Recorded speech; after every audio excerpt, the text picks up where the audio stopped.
Telesaúde Bahia, para profissionais de saúde da atenção básica que atuam na Bahia. Olá, boa tarde a todos. Sejam todos muito bem-vindos a essa web palestra, né? Muita satisfação de estar aqui com vocês. Eu sei que o público principal aqui é da atenção básica e cada vez é mais importante a gente estar nessa integração entre a vigilância e a atenção básica, afinal de contas é no território, né, que tudo acontece, né? Principalmente quando a gente fala de imunizações.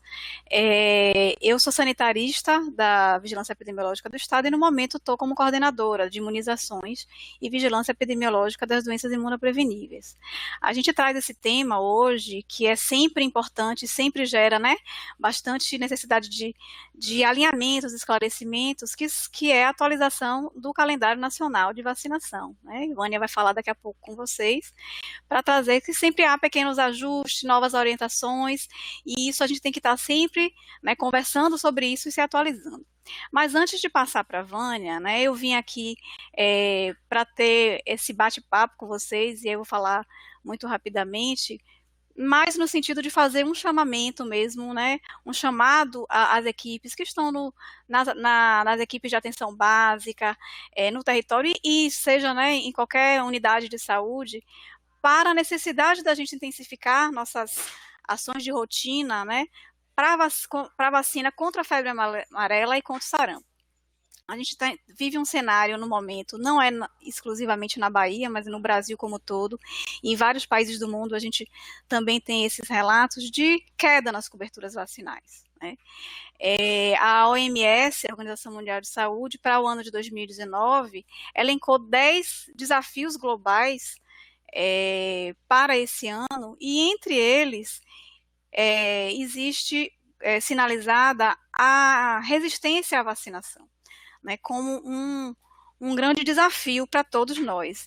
Então, é nesse sentido que nós que estamos na área de saúde, nós que estamos junto com as famílias, né, nos territórios, que estamos nas unidades de saúde, precisamos estar nos reinventando mesmo, estar sempre conversando, pensando em estratégias e pensando também no nosso cenário epidemiológico para identificar o que a gente tem de maior risco e o que a gente tem de estratégia e de ferramenta para a gente evitar, né, algumas doenças. No caso das doenças imunopreveníveis, né, a gente tem hoje um elenco grande de vacinas disponíveis pelo Sistema Único de Saúde, né, e algumas dessas doenças que a gente já não tem em circulação de forma contínua, permanente, de forma autóctone, né, no nosso território, a gente tem algumas delas um risco grande de reintrodução. Se a gente não mantém as nossas coberturas vacinais, né, elevadas, a gente vai estar sempre, né, num risco de ter essas doenças novamente, né? Então, nesse sentido, a gente traz a necessidade de intensificar as ações, principalmente contra a febre amarela e sarampo, porque são doenças que circulam, né, em vários países do mundo e em alguns estados do Brasil também. Então, é preciso que aqui no estado da Bahia, cada vez mais, a gente fortaleça essas ações de vacinação, as estratégias, né, de cada unidade de saúde, de cada município, né, no nível local, para conseguir captar essas pessoas que não são vacinadas ainda, que têm vacinas em atraso, né, fazer busca ativa dessas famílias, né, de várias faixas etárias, né, porque a vacinação, o calendário nacional de vacinação, ele engloba, né, desde do recém-nascido até o idoso, então a depender da vacina, a Ivânia vai falar de cada uma daqui a pouco, cada uma tem um público diferente, né, um público-alvo diferente, mas a gente tem vacina para todas as idades, né? Então a gente tem que estar buscando sempre essas pessoas no território, né? E não perder oportunidades de vacinar, né? Quando uma mãe chega para trazer seu filho, né, para vacinar, a gente tem que ver se ela também tem uma necessidade de se vacinar, ou se o pai, os irmãos, enfim. E os agentes comunitários de saúde também no território, visitando, né, fazendo as visitas domiciliares também.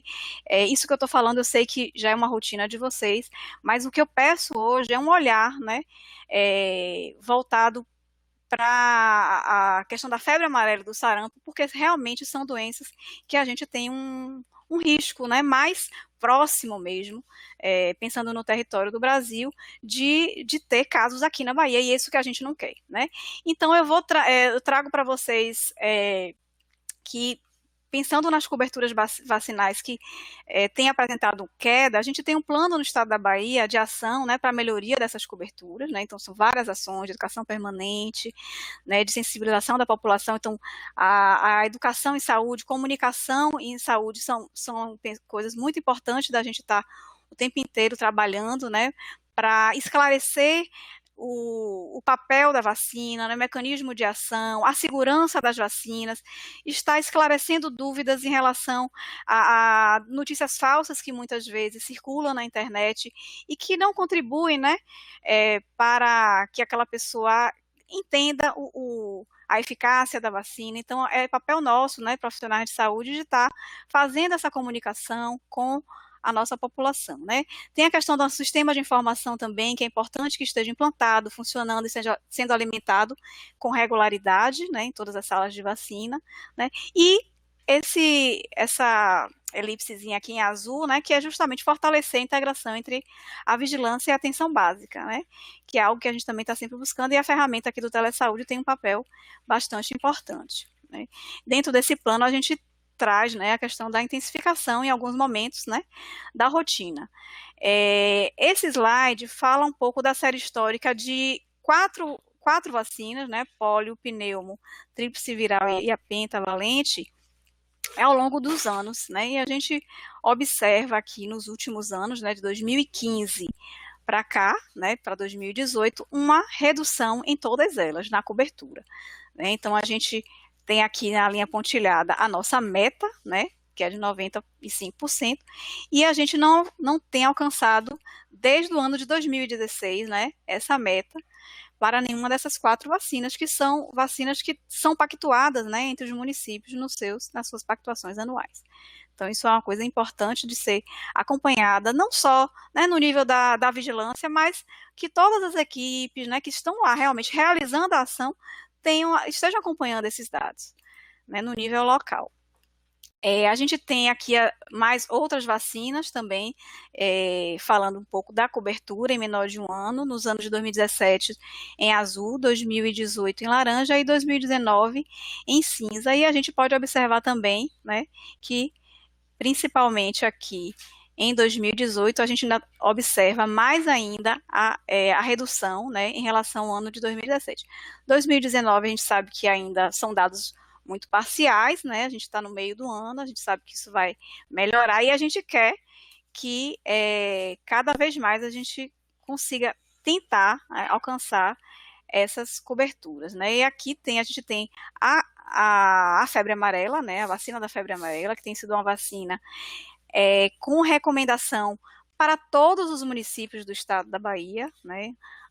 Anteriormente, a gente tinha áreas com recomendações de vacina, a gente tinha alguns municípios do estado que tinham essa recomendação. Mas hoje, né, a gente já tem a recomendação para todos os municípios, né? E temos aqui a cobertura da tríplice viral, a primeira dose, né? E a gente observa em 2017 que 80 e poucos por cento, 2018 80% e 2019 a gente está na faixa de 60%, que isso ainda vai ser atualizado. Em relação à febre amarela, esse chamado, né, para intensificar as ações de rotina para a vacinação contra a febre amarela também tem vindo do Ministério. Então, a gente tem alguns estados do Brasil que têm circulação do vírus amarílico, né, no seu ciclo silvestre, né, isso é importante também sinalizar, e a gente, obviamente que pela circulação de pessoas, né, a gente tem que estar o tempo inteiro melhorando nossa cobertura para evitar justamente que uma pessoa de outro local que esteja ocorrendo a circulação da doença possa vir aqui, né, e iniciar realmente um ciclo no estado da Bahia, né? Então a gente precisa fazer essa intensificação. Então, isso é um chamado do Ministério que o Estado da Bahia também está fazendo aqui junto com vocês, certo? Nosso mapa aqui do Brasil, né, mostrando que Hoje, né, a área com recomendação de vacina, ela se ampliou bastante, e o estado da Bahia, você pode observar aqui, que ele todo está dentro da área, certo? Essa cobertura aqui vacinal, ela está atualizada com os dados de 2018, mas a gente trouxe ela para mostrar um pouco por faixa etária, porque aquela cobertura que eu mostrei nos gráficos anteriores era em menor de 1 ano.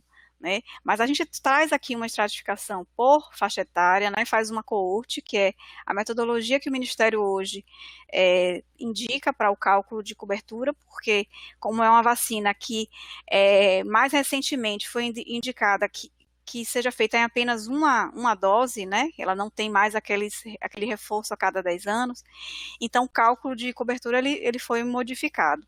Então, para a gente ver isso por faixa etária, né, a gente faz usa uma metodologia, né, de cálculo e vai identificando. E a gente pode observar que a partir de 11 anos a gente vai tendo uma queda grande das coberturas, né?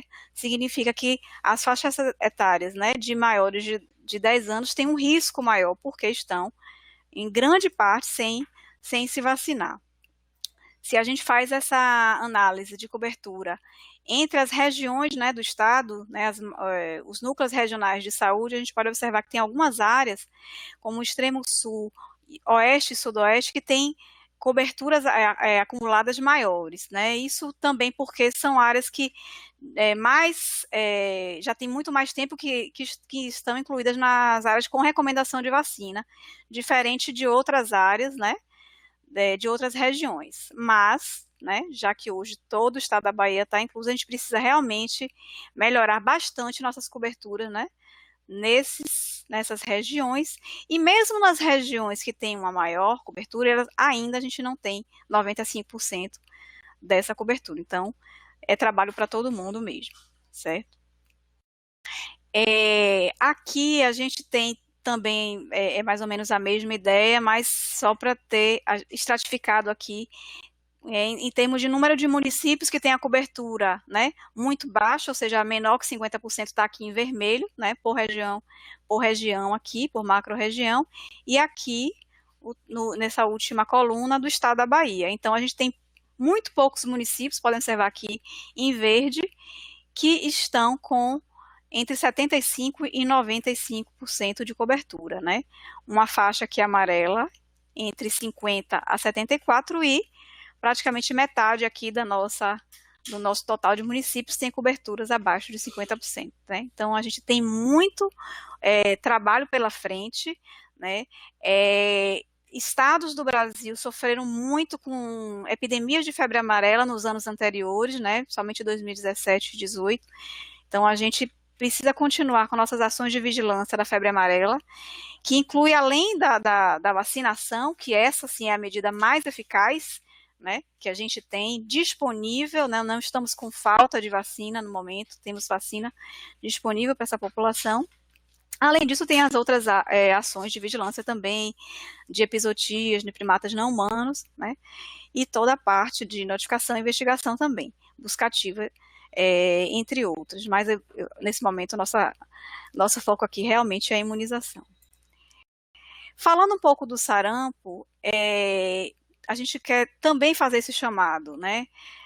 Temos alguns estados do Brasil hoje que estão com vários casos de sarampo notificados e confirmados, a exemplo do estado de São Paulo, estado do Pará também tem casos, e obviamente que essas pessoas circulam no Brasil, então mais uma vez eu trago a mesma fala, né? Acabo sendo até repetitiva, mas é isso que eu quero que a gente tenha esse olhar, né? No momento que a gente atende, que a gente recebe, que a gente visita as famílias, de ver toda a família, né? Quem é que tem a vacina, né? O cartão, né, de vacina atualizado. Eu estou falando aqui da febre amarela e da tríplice viral, mas a gente tem que ter um olhar para todas as vacinas, porque a gente tem várias outras também, os adultos, por exemplo. Então, esse é o cartaz do Ministério da Saúde que nos alerta, né, para a questão do sarampo, que é uma doença que foi eliminada, né, do Brasil, e recentemente perdemos o certificado de eliminação por conta da transmissão em alguns estados do Brasil, né? O estado da Bahia continua sem transmissão autóctone do sarampo, né? E a gente precisa manter esse nosso status de estado com o sarampo eliminado, né? Então, para isso, a gente precisa reforçar nossas ações de vacinação, certo? A série histórica e homogeneidade da tríplice viral, aqui eu trago aqui em azul, as barras em azul, homogeneidade, e as coberturas que a gente também vai ver a mesma questão das outras vacinas aqui, a queda, né, a partir de 2015, 2016, então é uma tendência de queda que a gente precisa mudar o rumo dessa curva, né, com urgência, né, com risco realmente da gente ter o sarampo no nosso território, né.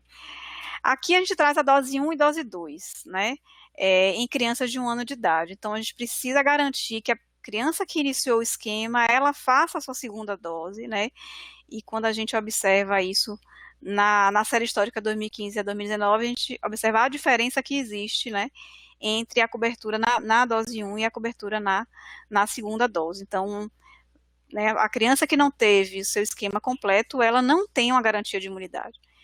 Então, a gente precisa realmente ter uma atenção e um foco, né, nas nossas crianças, mas lembrando que a vacina tríplice viral, ela precisa ser ofertada até os 49 anos de idade. Vânia vai falar um pouco sobre cada uma delas. Mas eu reforço, não é uma vacina só de criança. Então, a população adulta, né, e a gente vê lá que porque eu não trouxe, infelizmente eu não trouxe, não deu tempo de fazer por faixa etária aqui. A gente só tem de crianças. Mas essa cobertura, ela é muito menor do que em crianças quando a gente vai olhar as faixas etárias maiores, né? Então, a gente tem uma população realmente aí em risco de ter, né, sarampo, rubéola também, que é outra doença. Então, na verdade, eu acho que eu já disse que eu queria, né, trazer para vocês o convite, né, a um olhar mais voltado para o risco mesmo que temos de introdução das doenças imunopreveníveis, com foco na febre amarela e no sarampo. Então, a gente precisa, né, a partir de agora, do mês de agosto, mês de setembro, intensificar a nossa rotina, pensar em estratégias locais para a busca de pessoas não vacinadas, para a gente melhorar, né, de maneira muito importante a nossa cobertura, certo? E aí, para falar um pouco de cada imunobiológico desse nosso calendário, eu vou chamar aqui Vânia. Vânia é a enfermeira da nossa coordenação de imunizações, vai falar um pouco sobre cada um. Eu quero agradecer, né, mais uma vez, e a Advep continua lá à disposição de vocês para qualquer dúvida, qualquer esclarecimento. Agradeço e obrigada pela participação intensa aí de várias pessoas. Boa tarde a todos. Boa tarde a todos. Então, vamos falar sobre um tema muito importante, dando continuidade, né, após esse chamamento aí da necessidade, da importância da gente intensificar realmente a vacinação, né? A gente hoje tem vacina para todas as idades e é extremamente importante a gente manter sempre esse calendário de vacinação atualizado. Por conta disso, mais uma vez, esse ano, a gente consegue, né, colocar esse tema aqui tão importante para a gente discutir aqui com vocês. A gente vai falar um pouquinho sobre o calendário nacional de vacinação e foi ótimo a Kemi, que é a nossa coordenadora atual agora de imunização, ter realmente feito essa abertura e falado dessa necessidade, dessa intensificação para a melhoria das coberturas vacinais, chamando a atenção principalmente agora para a febre amarela e sarampo, mas a gente precisa também ampliar o olhar para outras vacinas do calendário, como ela também mostrou, e a gente precisa também conhecer o calendário, realmente conhecer o que é que está disponível para a nossa população, para a gente tentar realmente manter, né, e atualizar sempre o calendário de quem visita a nossa sala de vacina, evitando assim oportunidades perdidas de vacinação.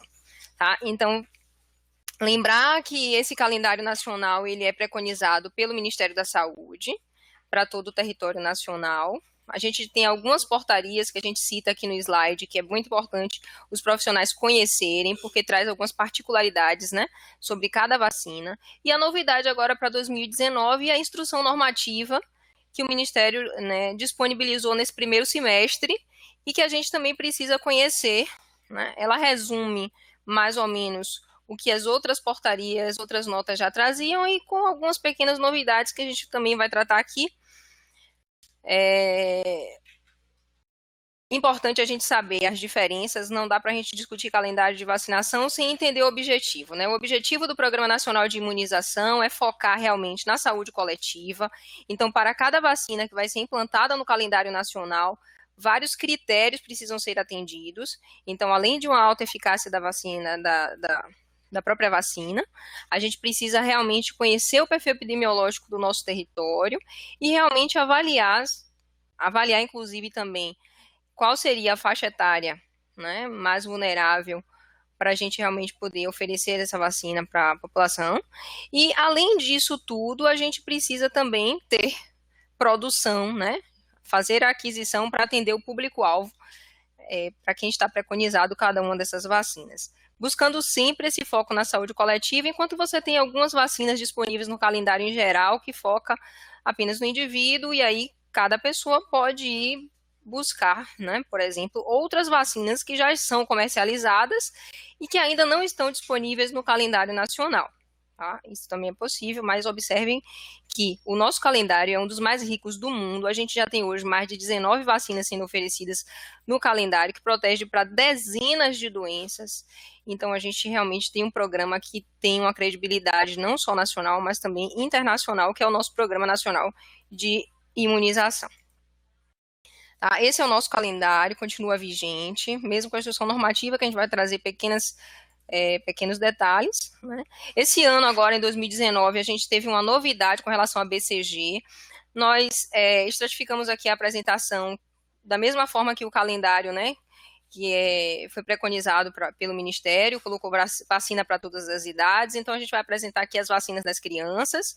Então, de início, logo ao nascer, a gente tem a vacina BCG, que vai prevenir contra as formas graves de tuberculose. Não é novidade para quem trabalha na sala de vacina. A novidade esse ano é que o PNI já não indica mais revacinar a criança que não tem a cicatriz. Então, não indica mais essa revacinação. Então, as crianças que chegam, que comprovaram a dose da BCG, elas não precisam mais ser revacinadas, mesmo que elas não apresentem essa cicatriz. Isso na rotina. A gente tem algumas especificações para os comunicantes de hanseníase. A contraindicação, ela é contraindicada para quem tem um peso inferior a 2 quilos, tá? Para quem está com lesões graves na pele no momento, e a depender do grau de imunodeficiência, a gente tem que avaliar caso a caso, o serviço de saúde precisa fazer essa avaliação. Nós estávamos trabalhando até o mês passado com o laboratório Serum of India, e o laboratório nosso nacional começou a liberar, sim, né, depois de ter um período aí de atividades suspensas, a FAP começou a liberar doses de BCG. Né? Atualmente já estamos trabalhando com algumas doses do laboratório FAP, a dose é 0,1 ml por via intradérmica.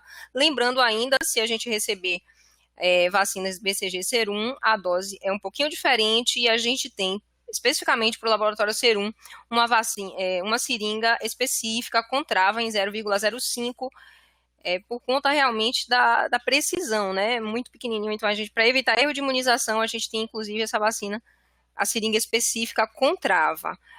Para as vacinas da FAP, a gente vai trabalhar com aquela seringa nossa tradicional, né? 13 por 3,8 preferencialmente, mas a 4,5 também pode ser feita por via intradérmica, que é uma técnica de aplicação conhecida pelos profissionais da sala de vacina. Enfim, agora vamos falar também sobre outra vacina muito importante, que é a vacina de hepatite B, também disponível para criança desde o nascimento. O ideal, inclusive, é que nas primeiras 12 horas, preferencialmente nas primeiras 12 horas, a gente já tenha realmente como aplicar a vacina de hepatite B nessa criança, né? Ela pode fazer essa primeira dose de hepatite B até 30 dias. O ideal é nas primeiras 12 horas. Lembrando, pessoal, também que a gente tem situações específicas, filhos, por exemplo, filhos de mães portadoras de hepatite B, elas devem fazer além da vacina, preferencialmente nas 12 horas. A gente ainda tem imunoglobulina, né, anti-hepatite B, que pode ser feita, né, até 7 dias após o nascimento. E observe que a via de administração da vacina hepatite B é por via intramuscular, isso é no calendário básico. A via é sempre intramuscular e são 3 doses. Para as crianças, além do nascimento, ela vai receber essa vacina ainda na pentavalente, tá? com 2, 4 e 6 meses de idade. A contraindicação é realmente para a dose anafilática em dose anterior e não deve ser aplicado na região glútea, porque tem mais tecido adiposo e uma vacina de DNA recombinante. Não, no geral, a gente não recomenda, tá? É contraindicado por conta da, digamos assim, a eficácia não será tão boa se for na região glútea, por conta desse tecido adiposo. Mas também a gente vai avaliar caso a caso. A gente já teve casos esse ano, inclusive, que a gente teve pessoas que realmente não tinha nenhum dos membros e a gente só tinha região glútea. Pode ser feito, mas preferencialmente a gente vai fazer no deltoide ou na vasta lateral da coxa. A vacina pentavalente também está disponível para as crianças. Tá? Observem que até 6 anos, 11 meses e 29 dias, a gente pode usar a pentavalente, mas no calendário é uma vacina que deve ser feita aos 2, 4 e 6 meses. E quanto mais precocemente a criança se vacina, mais precocemente ela vai estar protegida. E lembrar também que a gente só vai ter uma proteção realmente completa e eficaz se o esquema estiver completo. Então, na primeira dose, ela não vai conseguir uma eficácia como na segunda. Enfim, o esquema precisa realmente estar completo para que a criança possa estar realmente protegida. Tá? Ela é oferecida a partir dessa idade, a partir dos 2 meses, também por via intramuscular, dose é 0,5. Ela é contraindicada para crianças maiores de 7 anos, né? E no caso de reação anafilática em dose anterior, além também de convulsão até 72 horas após dose anterior, também se tiver história de episódio hipotônico hiporresponsível, também é contraindicada a gente continuar o esquema com a pentavalente. Nesse caso, é importante a gente notificar o evento adverso pós-vacinação, para que a equipe possa fazer análise, e a recomendação vai ser substituir, né, a pentavalente ou pela vacina monovalente da AIB, a gente também tem disponível, a hepatite B monovalente, e a DTP, a gente também tem a DTPA infantil, que essa aqui é de células inteiras, no caso de crianças que tenham tido histórico desse tipo de evento adverso, a equipe vai estar notificando e a criança vai estar recebendo a indicação de usar a DTPA infantil, que é obtida via CRI, e os trâmites também são conhecidos pela equipe da atenção básica. Além dessa vacina, a gente tem a vacina VIP e a VOP. As duas, elas previnem contra a poliomielite. Muito importante a gente manter também um calendário contra a polio atualizado. Hoje o nosso calendário ele avançou, a gente tem agora 3 doses de vacina de vírus inativado, para só depois a gente ter os reforços, né, o primeiro e segundo reforço com a vacina da polio oral, que é de vírus vivo atenuado. Né? É um avanço, faz parte das medidas, das estratégias, né, do plano de erradicação global da poliomielite. Enquanto a gente não conseguir erradicar essa doença do globo, infelizmente, a gente ainda tem países na África que são endêmicos e a gente não pode deixar realmente de vacinar, e a gente precisa manter elevadas coberturas vacinais contra todas essas doenças, tá? Então, no nosso calendário hoje, a gente tem 3 doses da VIP, para só depois a gente oferecer os reforços com a VOP, que é a polio oral. E para crianças que convivem com pessoas com imunodeficiência, essa polio oral ela não deve ser feita, a gente deve substituir pela polio inativada para evitar realmente esse risco de contaminação para esse familiar imunossupresso. Né? A gente também não faz a VOP nas crianças hospitalizadas e é sempre assim, olha, isso aqui é a regra geral, qualquer história de reação anafilática em dose anterior vai ser um motivo de contraindicação para as doses posteriores da vacina. Com relação à vacina pneumocócica 10 valente, né, que previne contra várias infecções causadas pelos sorotipos contidos nas vacinas, né, previne otites, pneumonias e até mesmo, né, casos de meningite secundárias também a esse tipo de infecção, pelos vários sorotipos aí de pneumococos. Então, hoje no nosso calendário a gente tem 2 doses da vacina pneumocócica 10 que deve ser oferecida para as crianças aos 2 e 4 meses de idade. E um reforço, gente, deve ser feito, preferencialmente quando a criança completar já os 12 meses. Mas se houver atraso, esse reforço pode ser oferecido até 4 anos, 11 meses e 29 dias. Tem novidade aí da instrução normativa? Temos sim. Com relação, por exemplo, ao intervalo mínimo entre as doses, a gente já conhecia que esse intervalo mínimo era de 60 dias entre as doses, e a novidade é que esse reforço, que deveria, antes a gente fazer esse reforço com 6 meses depois do esquema sequencial das doses, esse reforço hoje ele pode ser feito com intervalo mínimo de 60 dias, tá?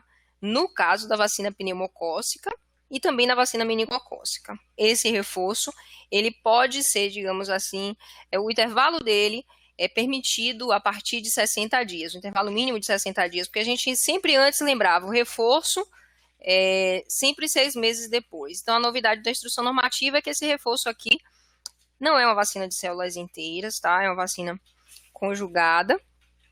E, nesse caso, a literatura já permite, né? E o PNI adotou realmente que esse reforço pudesse ser feito com mínimo de 60 dias. O que mudou, por exemplo, é se uma criança chegasse, vou falar do que é agora, tá? A criança chega hoje na sala de vacina, imagine, com 10 meses de idade e não fez nenhuma dose da Pneumo 10. Faz a primeira dose da Pneumo 10, tá? Com 10 meses de idade. Dá tempo eu fazer uma segunda dose com 30 dias, porque o intervalo mínimo entre as doses pode ser, né? De 60 dias até... O intervalo mínimo pode ser de 30 dias. A gente pode fazer ainda, prazar uma segunda dose para essa criança. E depois de 60 dias dessa última dose do esquema, aí eu já posso fazer o reforço, tá? Antes, eu não podia. Antes, eu fazia esse reforço só depois de 6 meses, tá? Então, é uma novidade. Isso também se aplica para meningocócica C. É a via intramuscular, dose 0,5. A contraindicação só é mesmo para reação anafilática em dose anterior. E a próxima vacina agora que a gente vai falar é da vacina de rotavírus, que também é uma vacina de vírus vivo atenuado, tá? Ela é feita por via oral. Tem um limite específico para a gente iniciar esse esquema, né? O ideal é que a gente faça a primeira dose com 2 meses de idade, a segunda dose aos 4 meses de idade. Tá? Mas a gente pode iniciar o esquema a partir de 1 mês e 15 dias e até, no máximo, 3 meses e 15 dias. Vânia, a criança chegou hoje na unidade, a criança está com 3 meses e 16 dias. E aí, 3 meses e 16 dias e não fez nenhuma dose da rotavírus, a gente não pode iniciar o esquema, ela perdeu. Eu não posso iniciar o esquema, eu não posso fazer uma D2 se eu não fiz uma D1. Então, se ela já está com 3 meses e 16 dias, infelizmente, ela perdeu o esquema de rotavírus. A gente só pode iniciar o esquema nesse período de idade, tá? E a segunda dose também só pode ser feita nessa faixa etária que está aqui descrita no slide, até 7 meses e 29 dias. Principalmente por conta de risco maior de evento adverso grave se a gente faz essa vacina fora da faixa etária, tá certo? A dose é por via oral, não é para repetir nos casos de regurgitação da criança, e a gente não deve fazer em caso de imunodepressão severa, e também no caso de anomalia congênita intestinal ou mesmo histórico de invaginação intestinal, também são contraindicações da vacina, né? A vacina meningocócica C, ela vai prevenir a doença sistêmica causada pela Neisseria meningitis do grupo C. Tá? Eu coloco aqui vacina para crianças, mas várias vacinas que são oferecidas para crianças são também oferecidas para outras faixas etárias, a gente vai ver mais adiante. E aí, quando eu tratar mais adiante dessas vacinas, que também são oferecidas para outras idades, a gente não precisa detalhar especificamente como a gente está falando agora de cada uma delas, tá? O esquema básico para criança da vacina meningite é de 2 doses, aos 3 e 5 meses. O reforço também deve ser feito, né? Um único reforço aos 12 meses de idade, podendo ser feito até 4 anos, 11 meses e 29 dias. E também, da mesma forma que a pneumocócica que eu falei há pouco, o intervalo, entre as doses, o intervalo pode ser preferencialmente de 60 dias. Se eu tiver tempo, preferencialmente o meu intervalo vai ser sempre de 60 dias entre as doses, mas o intervalo mínimo entre a primeira e segunda dose pode ser de até 30 dias. E agora esse reforço aqui, pessoal, que a gente fazia só depois de 6 meses da última dose do esquema, esse reforço agora eu posso fazer depois de 60 dias da última dose do esquema, tá certo? Também por via intramuscular, e a contraindicação é no caso de reação anafilática em dose anterior. E quando a gente falar de adolescentes, a gente vai ver também que a vacina de meningite está disponível para os adolescentes. No caso da vacina para influenza, Eu trago aqui porque ela também é oferecida para as crianças a partir dos 6 meses, né? Lembrar, né, gente, que às vezes a gente pode confundir com relação às doses, né? No caso de crianças menor de 9 anos, ou seja, até 8 anos, 11 meses e 29 dias, que estão se vacinando pela primeira vez contra a influenza, o esquema deve ser de 2 doses. E nos anos subsequentes, digamos assim, se essa criança já foi vacinada contra a influenza, a gente vai fazer, então, apenas uma única dose. O esquema de influenza é dose única, exceto para algumas crianças, que são crianças de 6 meses a menor de 9 anos, que estão se vacinando pela primeira vez contra a doença, tá certo? Aí, nesse caso, o esquema vai ser de 2 doses, o intervalo também de 30 dias entre as doses. E lembrar que a gente precisa revacinar anualmente essas crianças. Hoje, né, nessa campanha deste ano, já, inclusive, a faixa etária dos 5 anos foi incluída como público-alvo de vacinação. Lembrando também que a gente tem, além desse do público-alvo, a gente também tem o grupo de crianças com comorbidades, que mesmo que ela tenha 6, 7, 8 anos, ela vai ter acesso à vacina por conta das comorbidades anualmente no período da campanha. A dose, lembrar que a dose é 0,25, crianças até 2 anos, tá, gente? Até 2 anos significa que 0,25 é até 2 anos, 11 meses e 29 dias, isso está descrito também na instrução normativa. E no informe técnico da campanha. Eu aconselho que o item influenza, especificamente esse item, a gente adote exatamente o que está no informe técnico da campanha, porque, inclusive, a instrução normativa, ela não descreve como deveria com relação a esse esquema aqui de primo-vacinados. Então, eu aconselho que usem o informe técnico da campanha, que é o anual, tá? E crianças a partir de 3 anos, o volume da dose é 0,5, também por via intramuscular. E como contraindicação, a gente só tem a reação anafilática em dose anterior. Ainda para crianças com 9 meses de idade, a partir dos 9 meses, a Kemi já falou, extremamente importante, pessoal.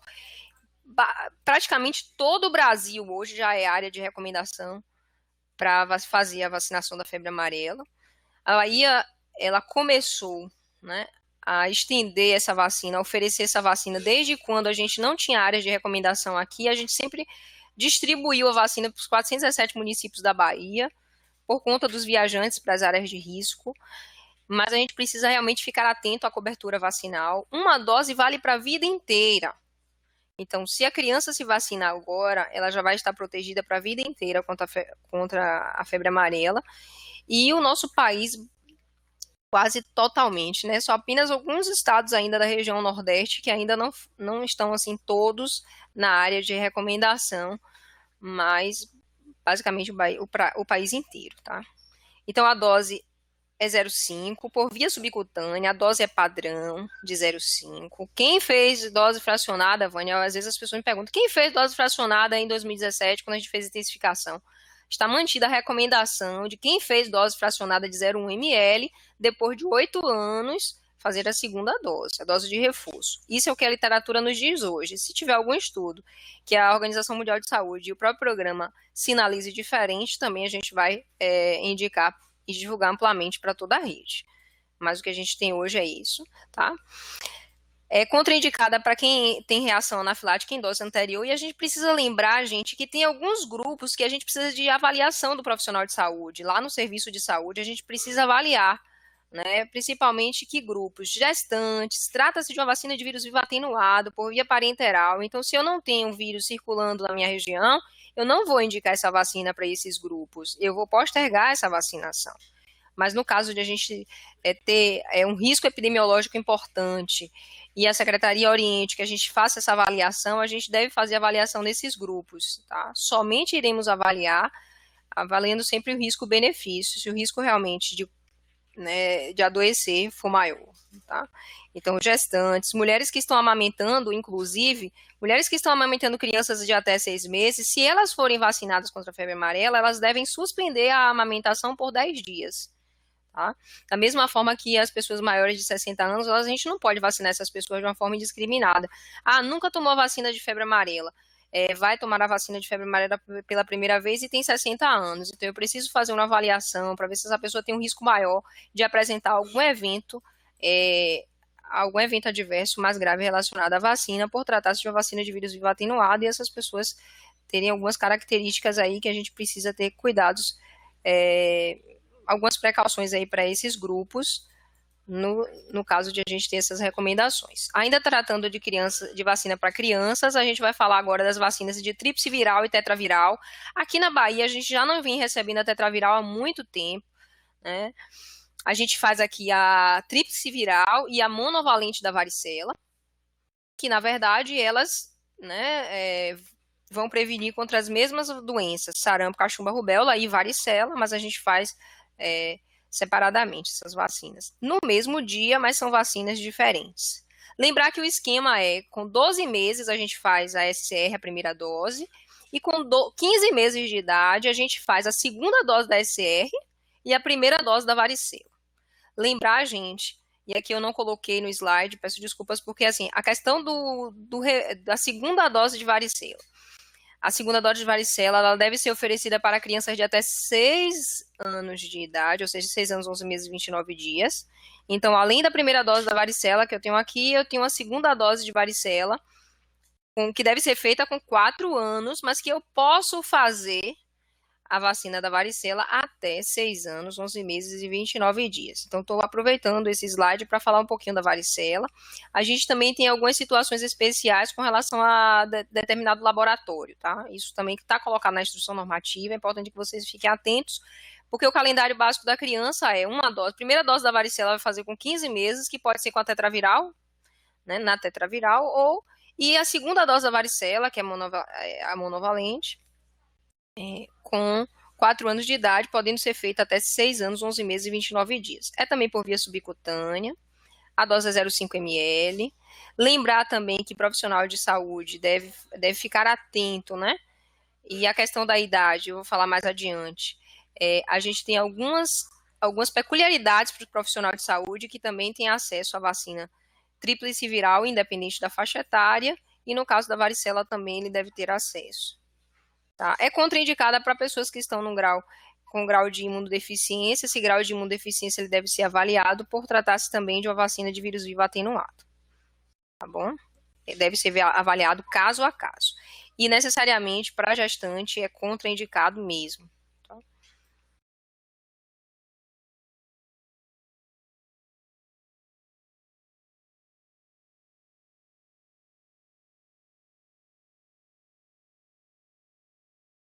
Ok? Ok, estão me ouvindo? Ok, vamos lá. Outra vacina é a DTP. Essa vacina é uma vacina de células inteiras que protege, né, contra a difteria, tétano e coqueluche. São 2 reforços do esquema básico. O primeiro reforço com 15 meses e o segundo reforço aos 4 anos de idade. Lembrar, pessoal, que essa vacina é uma vacina de células inteiras. O reforço entre as doses está mantido de intervalo mínimo de 6 meses. Não mudou, tá certo? Criança com 6 anos de idade, sem nenhuma dose de reforço, chegou na minha unidade de saúde. E agora, o que fazer? Eu vou administrar o primeiro reforço e vou agendar o segundo reforço. Se ela tiver com 6 anos e 1 mês, por exemplo, eu posso fazer agora o primeiro reforço. E com 6 anos e 7 meses, eu vou estar agendando esse segundo reforço da criança, respeitando sempre esse intervalo mínimo de 6 meses entre os reforços. Eu botei aqui entre as doses, mas entre esses reforços, tá certo? Na impossibilidade de eu vou agendar DT para 10 anos após esse primeiro reforço. Significa que, se a criança chegou agora com 6 anos e 8 meses de idade, ela não tem nenhum reforço de DTP, eu vou fazer o primeiro reforço e eu vou agendar o segundo reforço. Na verdade, ela vai perder. Isso está descrito na instrução normativa. Eu vou agendar, então, o reforço com DT para 10 anos após esse primeiro reforço que eu estou fazendo agora. Ok? É importante a gente lembrar também que, em caso de desabastecimento temporário da vacina pentavalente, da vacina DTP, eu posso estar fazendo os reforços com a pentavalente, tá bom? Sem problema nenhum, eu poderei usar a pentavalente caso haja desabastecimento da DTP e eu tenha a pentavalente, eu não devo perder a oportunidade de vacinar a criança que está chegando na unidade. Eu posso fazer o reforço nesse momento com a pentavalente. Primeiro reforço, segundo reforço. Mas O que está preconizado realmente é que os reforços sejam com DTP, porque eu preciso de apenas 3 doses para hepatite B e para IB, né? Então, eu estaria dando vacinas a mais sem necessidade. Mas se eu não tiver essa vacina disponível, eu posso estar, sim, substituindo pela pentavalente sem nenhum prejuízo, ok? E é contraindicada para crianças a partir de 7 anos, principalmente por conta da forma, né, do toxoide difterico. É contraindicada para reação anafilática em dose anterior, no caso de convulsão até 72 horas após essa dose anterior, e a mesma coisa, no caso de episódio hipotônico hiporresponsivo, eu também tenho que, qualquer evento adverso pós-vacinação, eu notifico. E no caso de episódio hipotônico hiporresponsivo, tratando-se de um episódio desse, a gente vai estar substituindo, ou melhor, a gente vai indicar que as próximas doses do esquema seja com a vacina DTP acelular e não mais a de células inteiras, tá bom? Continuando, hepatite A, ela está oferecida para crianças a partir dos 15 meses, também por via intramuscular, dose de 0,5. A contraindicação é para reação anafilática em dose anterior. E agora eu vou falar dos adolescentes. Fechando de crianças, gente, crianças, o calendário é realmente bem extenso, né? Normal, já era esperado, porque nessa fase a gente vai apresentar vários e vários antígenos a essas crianças, para que elas realmente possam, né, preparar seu sistema imunológico para que elas não adoeçam no caso do contato com o antígeno infeccioso, né, com o patógeno de fato. Então, vamos lá. Os adolescentes. Os adolescentes, a gente tem algumas vacinas que foram oferecidas também para as crianças. Caso chegou na adolescência, esses adolescentes não têm histórico dessas vacinas, pessoal, a gente vai oferecer 3 doses da hepatite B, né? Se ela não fez a dose de febre amarela, que é dose única, se ela fez com 9 meses, está valendo para a vida inteira, mas se não fez, na adolescência, eu posso também oferecer a vacina, a dose única da febre amarela. Sempre, pessoal, eu vou estar investigando a situação vacinal do indivíduo, tá? A duplo adulto são 3 doses, mas se ela fez tudo certinho na infância, eu só vou fazer o quê? O reforço a cada 10 anos. A tríplice viral são 2 doses, a depender da situação vacinal anterior, porque, assim, se o adolescente chegou com 10 anos, né? Eu vou falar aqui, o adolescente chegou, eu não tenho nenhuma dose de tríplice viral, eu vou fazer uma dose e vou aprazar uma segunda dose para depois de 30 dias. Se ele já tem uma dose, eu vou fazer apenas uma dose, tá certo? Novidade, na verdade, não é uma novidade desse ano da instrução normativa, já é de anos anteriores, é que a gente tem também o reforço da meningite para os adolescentes. Tanto meninos quanto meninas de 11 a 14 anos devem fazer uma dose, a gente vai chamar de dose única se ele nunca tomou vacina da meningocócica. Se ele já tomou alguma vez na vida a vacina meningocócica, a gente vai registrar essa dose como dose de reforço, tá? O que é importante a gente saber é que nessa faixa etária de 11 a 14, ele tem direito a uma dose de meningite C. Para meninas de 9 a 14 anos, eu tenho a vacina HPV, e para os meninos de 11 a 14, eu também tenho vacina HPV disponível no calendário, tá? Essa vacina, ela deve ser oferecida para adolescentes saudáveis. O esquema é de 2 doses, a gente faz a primeira dose agora e 6 meses depois a gente faz a segunda dose do esquema, né? Esse intervalo aí de 6 meses entre a primeira e a segunda dose.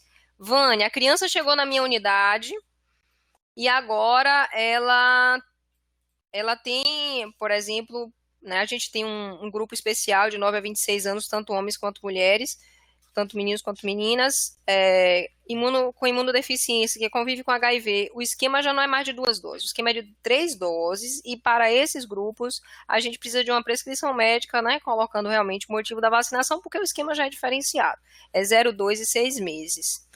Tá certo? E esse esquema aqui, o ideal é que você faça a segunda dose do esquema com 6 meses. A literatura traz que é muito eficaz você fazer essa dose até 12 meses após a primeira dose. Depois de 12 meses, a eficácia já não é tão boa. A resposta imune já não é tão boa, mas você não deve deixar de fazer.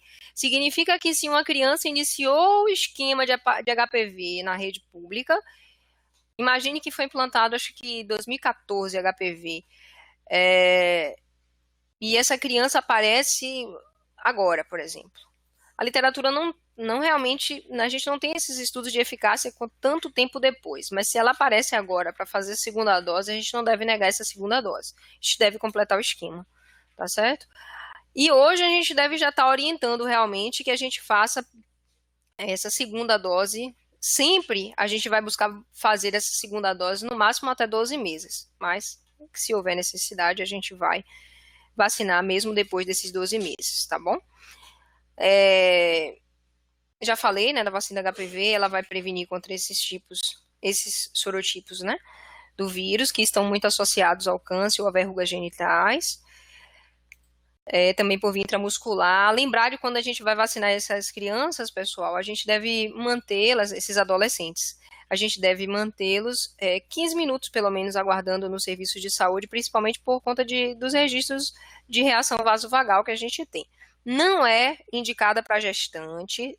A Vani se fez, eu não sabia, e ela estava gestante. Olha, vai anotar, vai acompanhar no pré-natal normalmente, tá? E só vai fazer a segunda dose lá no puerpério, tá? Depois do parto. Na gestação, a gente não vai fazer a vacinação de HPV para essas adolescentes, tá certo? A gente também, para esse grupo, vai oferecer a vacina dupla adulto. São 3 doses. Se a criança fez as 3 doses lá na pentavalente, que já tem esses componentes, né, que vai proteger contra a difteria e tétano, eu só vou manter o reforço a cada 10 anos. Ok. Já estou concluindo. Para adultos, mais uma oportunidade de oferecer as vacinas. Se o adulto na infância não teve a oportunidade de ser vacinado contra essas doenças, se na adolescência esse adulto não teve a oportunidade de se vacinar, de se proteger contra essas doenças, a gente ainda pode, na fase adulta, ter acesso a essas vacinas. Mas eu não vou fazer uma vacinação de uma forma indiscriminada. Observe que essas vacinas já são oferecidas há décadas no calendário. A maioria delas, a gente já tem mais de 10 anos sendo oferecida no calendário. E eu falo especificamente da hepatite B, febre amarela, dupla adulta e tríplice viral, que também são vacinas que podem ser oferecidas para os adultos hoje na rede pública, tá? Para HPV, eu tenho um limite, que é 14 anos, tanto para meninos quanto para meninas, exceto em algumas situações especiais, que essa idade pode ser até 26 anos, isso na rede pública, no nosso calendário básico nacional, tá certo? Eu vou estar sempre avaliando a situação vacinal, o histórico vacinal do indivíduo. Eu vou dar continuidade ao esquema, eu não vou desprezar as doses anteriores. Tá? No caso da hepatite B, o ideal é que você faça a segunda dose 30 dias após a primeira. E o ideal é que você faça a terceira dose 6 meses após a primeira. Mas se o indivíduo chega alguns meses depois e já fez a primeira dose da hepatite, eu vou fazer a segunda dose naquele momento e assim vou aprazar a terceira dose. Outra questão importante que a gente precisa saber é se a gente tem um primeiro esquema de hepatite B completo e alguém lá apresenta sorologia não reagente. Quando é o momento de fazer sorologia? O ideal, gente, é você fazer sorologia. No caso da hepatite B que a gente tem, né, o exame disponível, é que a gente possa fazer de 30 a 60 dias após a última dose do esquema, porque se você vai fazer muito tempo depois, é possível que você tenha um resultado não tão fidedigno, né? Porque às vezes você realmente pode ter uma soroconversão, mas você fez o exame no período que não era o período ideal de ser feito. E aí você pode repetir, o PNI recomenda que você possa repetir mais uma vez esse esquema completo de 3 doses, e se ainda assim, depois da última dose do esquema, 30 a 60 dias, você faz sorologia e não soroconverteu, esse indivíduo é não respondedor, a gente vai tratá-lo como susceptível, né? E no caso de acidente, alguma exposição, a gente deve fazer imunoglobulina anti-hepatite B nessas pessoas. Eu estou tratando isso aqui no tópico de adultos, mas isso também se aplica para outras faixas etárias, tá certo? Lembrando que a hepatite B a gente vai oferecer para qualquer faixa etária. Tríplice viral, a gente tem ainda o esquema que é diferenciado, né? Com aqueles surtos que a gente teve de parotidite recentemente, acho que no ano passado, acho que 2017, 2018, a gente teve a ampliação aí da faixa etária. Eram duas doses de tríplice viral até 19 anos. E aí, com aquele surto de parotidite, a gente ampliou a faixa etária para ter acesso a 2 doses da vacina até 29 anos de idade. E de 30 a 39, basta apenas uma dose. Gente, se você comprova que já tem essas doses anteriores, não precisa revacinar nesse momento, tá certo? Então, se eu tenho um adulto de 30 anos que me apresenta um registro de que fez a tríplice viral quando tinha, sei lá, 20 anos, está vacinado. Não preciso revacinar. Por quê? Porque com uma única dose comprovada nessa faixa etária, ele não precisa de revacinação. Eu faço também mais uma ressalva aqui com relação aos profissionais de saúde, que a gente também tem um calendário diferenciado, tá certo? Que a gente vai fazer tríplice viral para profissional de saúde, independente da faixa etária, certo? Para a gestante, a gente tem a vacina de hepatite B, duplo adulto, DTPA e influenza. Eu não posso fazer vacina de vírus vivo atenuado, eu não posso fazer SCR para gestante, tá? É contraindicação. As demais vacinas, hepatite B, duplo adulto, DTPA e influenza, sim. DTPA, na verdade, além de difteria e tétano, eu vou prevenir também contra o componente pertussis, vai garantir a proteção contra qualquer luxe. O ideal é que eu faça essa dose da vacina a partir da 20ª semana de gestação, porque nesse momento a gente vai ter uma maturidade na placenta para a gente poder o quê? Digamos, a mãe vai passar os anticorpos para o bebê ainda na fase intrauterina, e quando essa criança nasce, ela nasce com esses anticorpos específicos contra não só difteria, tétano, mas também qualquer luxo, herdados da mãe, e a partir do momento que esses anticorpos, esses níveis de anticorpos vão caindo com o decorrer do tempo, já é hora de começar o quê? O esquema de pentavalente nessa criança. Então, é extremamente importante a gente manter elevadas coberturas vacinais para as gestantes com a DTPA. É a vacina de todas, ela é a mais nova aqui oferecida no calendário. Ela foi implantada em 2014, mais especificamente. Em 2014, quando ela foi implantada, para cá, a gente já observou uma diminuição na incidência de notificações mesmo, em número de casos de bebês menores que 2 meses com qualquer luxo.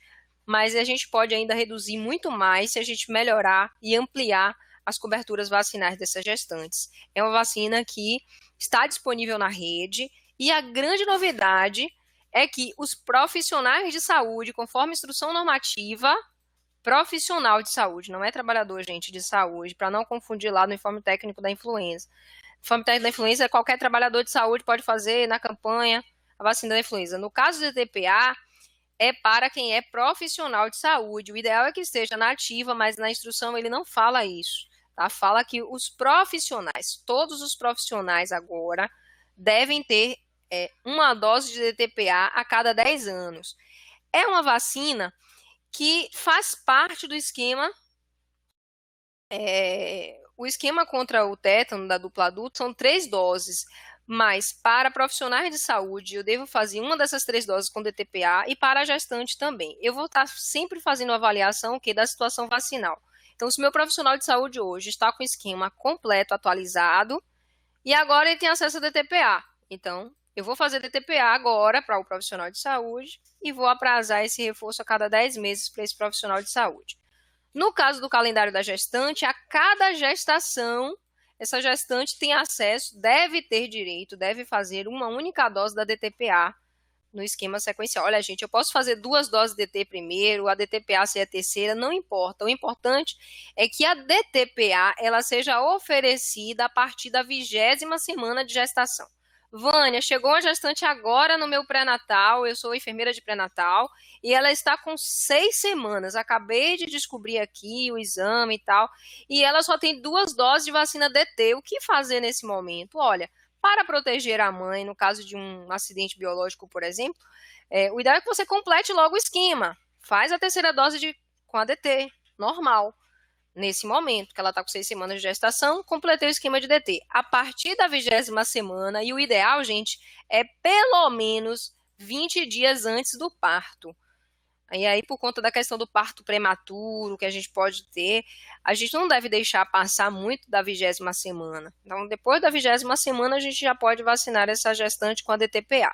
Mas ainda falando daquela que apareceu hoje no pré-natal, com 2 doses de DT, a gente vai fazer a terceira dose aí com a DT normal, e vai, no momento que ela fizer essa idade gestacional aqui, a partir da 20ª semana, eu vou oferecer devo administrar a DTPA para essa gestante, tá certo? A partir daí, reforço a cada 10 anos, e em algumas situações eu vou antecipar esse reforço para 5 anos, e se ela engravidar ano que vem de novo, mais uma vez eu vou fazer DTPA e assim sucessivamente. Para profissional de saúde, é um reforço a cada 10 anos com DTPA.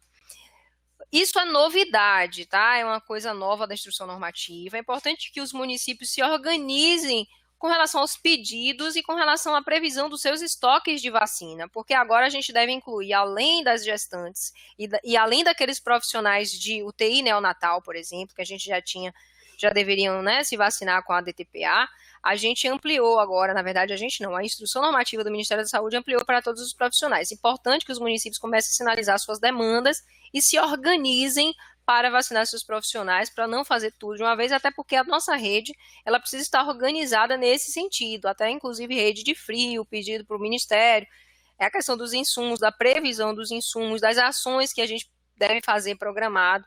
Então, mas a partir de agora, começa aí realmente esse movimento de atualizar também os calendários para os profissionais de saúde oferecendo a DTPA, tá certo? E a vacina influenza, que deve ser feita na campanha anual, e aqueles municípios que ainda têm estoque da vacina influenza devem vacinar suas gestantes enquanto tiver esse estoque da vacina disponível nas suas redes, tá? As gestantes que não foram vacinadas na campanha deste ano, ou mesmo essas novas gestantes, né, que vão aparecer no decorrer do semestre, se a gente tem estoque, a gente deve sim vacinar essa gestante. Quando a gente não tem mais estoque, acabou o estoque, vai ter que esperar a campanha do ano que vem, tá certo? Em alguns municípios ainda podem ter, não é o caso da maioria, né, que já informaram que não tem. Ou eu falei muito já da DTPA, né? E por que, Vânia, essa vacinação até 45 dias após o parto? Porque a mãe é uma das potenciais, digamos assim, transmissoras da doença para o bebê, né? Então, se ela está protegida, eu também vou indiretamente estar protegendo o bebê. Além de proteger a mãe, eu vou proteger a criança. Para idosos também, hepatite B é para qualquer faixa etária. Febre amarela, gente, eu tenho que ter muita atenção, porque se a situação do risco epidemiológico realmente merecer, a gente vai precisar submeter esse idoso a uma avaliação onde que o serviço deve avaliar esse risco da doença e possíveis eventos adversos pós-vacinação para esse idoso, que nunca foi vacinado, porque se ele já foi vacinado contra a febre amarela, ele não precisa mais ser revacinado, exceto nos casos que a gente já tratou anteriormente, que foi no caso da vacina com a dose fracionada. Duplo adulto também, está mantido esse reforço a cada 10 anos, podendo ser antecipado se no caso de um acidente com material cortante, enfim. Influenza na campanha anual, o idoso deve ter acesso à vacina da influenza. E a vacina pneumocócica 23 também, pessoal, a instrução normativa ela traz isso. Ela diz que a partir de 60 anos de idade, sem comprovação vacinal, né, a gente deve fazer uma dose da vacina pneumo 23 para quem?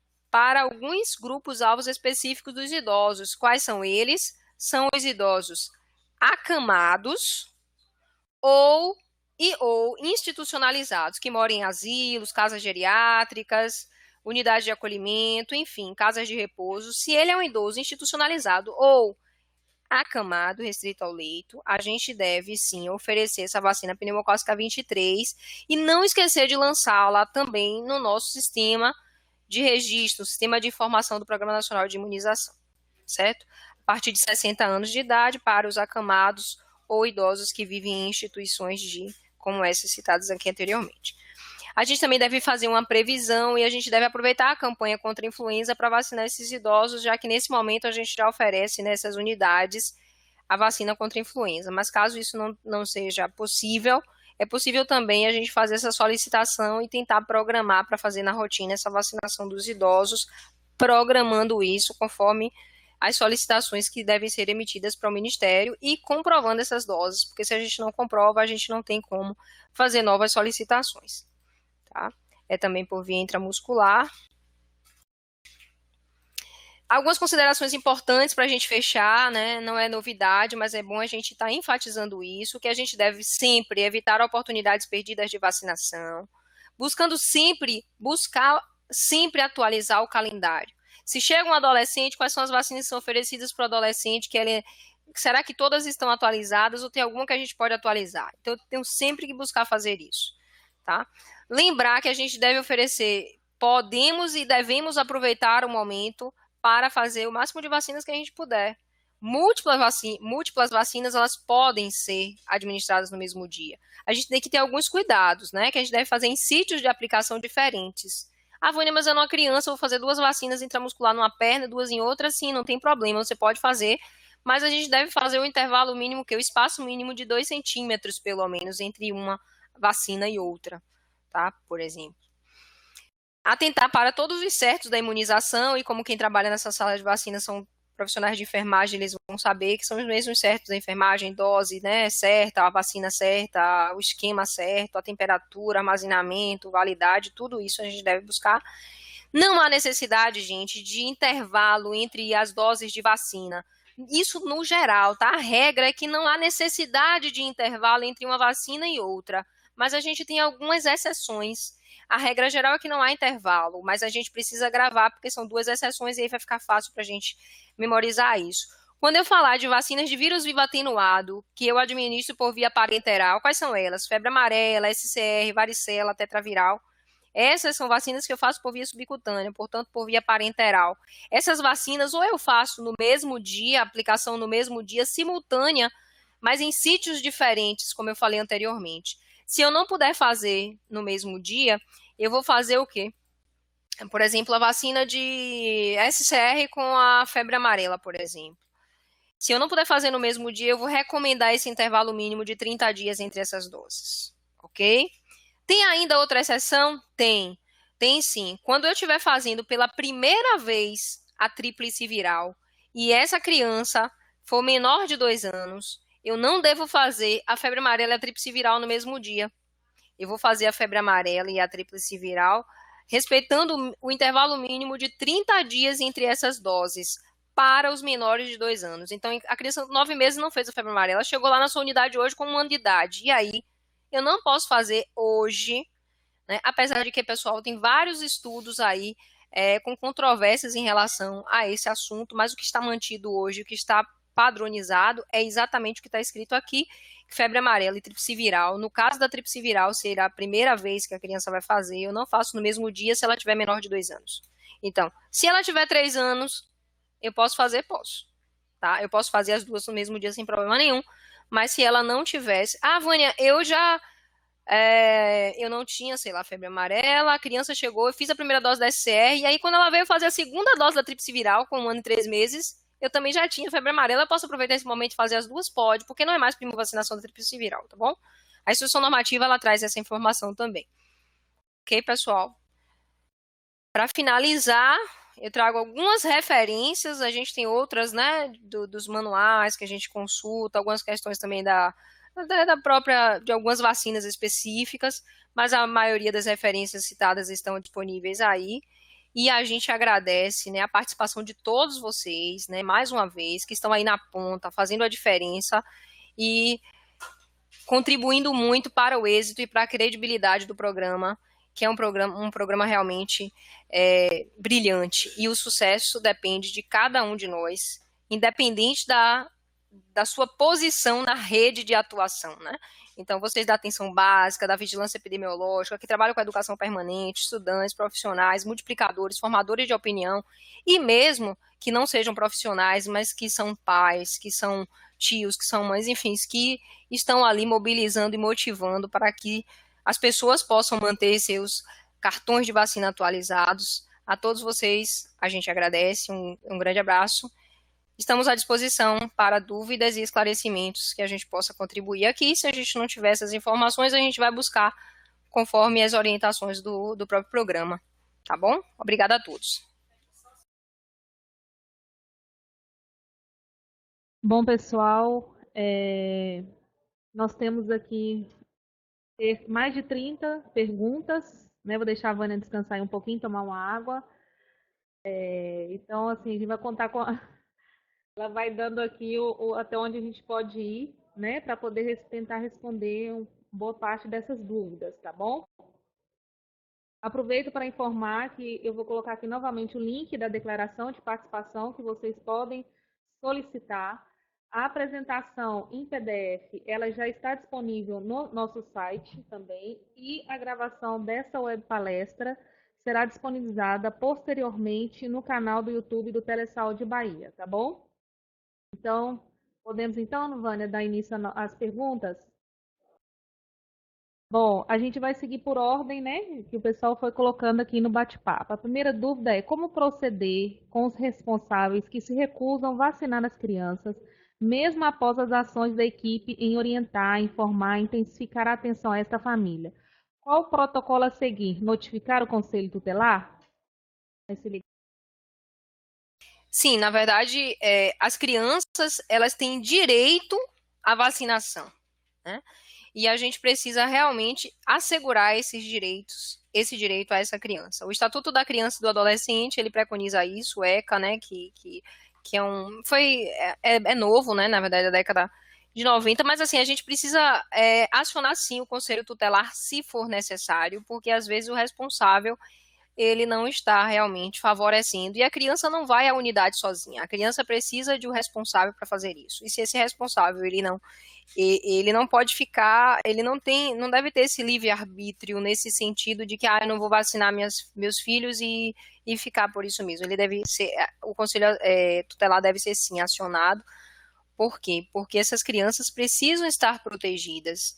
E essa proteção, ela precisa sim, né, ser assegurada, é uma responsabilidade não só dos pais, mas se os pais não fazem, se os tios não fazem, se o responsável pela criança não faz, o Estado precisa atuar junto aos responsáveis para que essa criança não tenha nenhum prejuízo, né, e sendo vulnerável aí por conta de não ter acesso a essas vacinas disponíveis na rede. Vamos lá.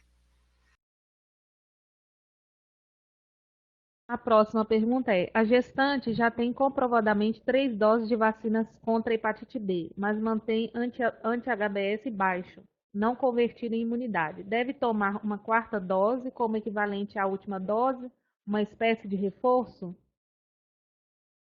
Sim, a gente pode fazer essa dose da hepatite. Se for possível, a gente fazer essa sorologia 30 a 60 dias depois e soroconverter, tudo bem, mas assim, o que o Ministério preconiza, inclusive, é que se não há soroconversão, a gente pode oferecer, inclusive, mais um esquema completo para esse indivíduo e só depois de repetir mais esse esquema completo, de 30 a 60 dias, a gente vai lá e faz novamente a sorologia para ver se houve soroconversão ou se vai tratar essa pessoa como indivíduo susceptível, como não respondedor.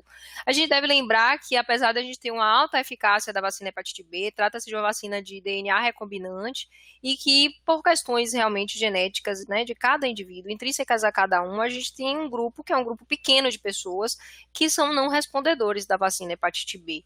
Né, mas algumas pessoas respondem sim no segundo esquema, e a sorologia, o ideal é que a gente faça 30 a 60 dias após a última dose do esquema. Né? Vamos para a próxima. Ainda existe orientação para o cuidado com fraldas após a administração da rotavírus ou VOP? A vacina da polio oral e a vacina da rotavírus são vacinas que a gente administra por via enteral. São vacinas de vírus vivos atenuados e essas vacinas elas podem ter, a gente pode ter o quê? A eliminação fecal desses vírus nas fezes.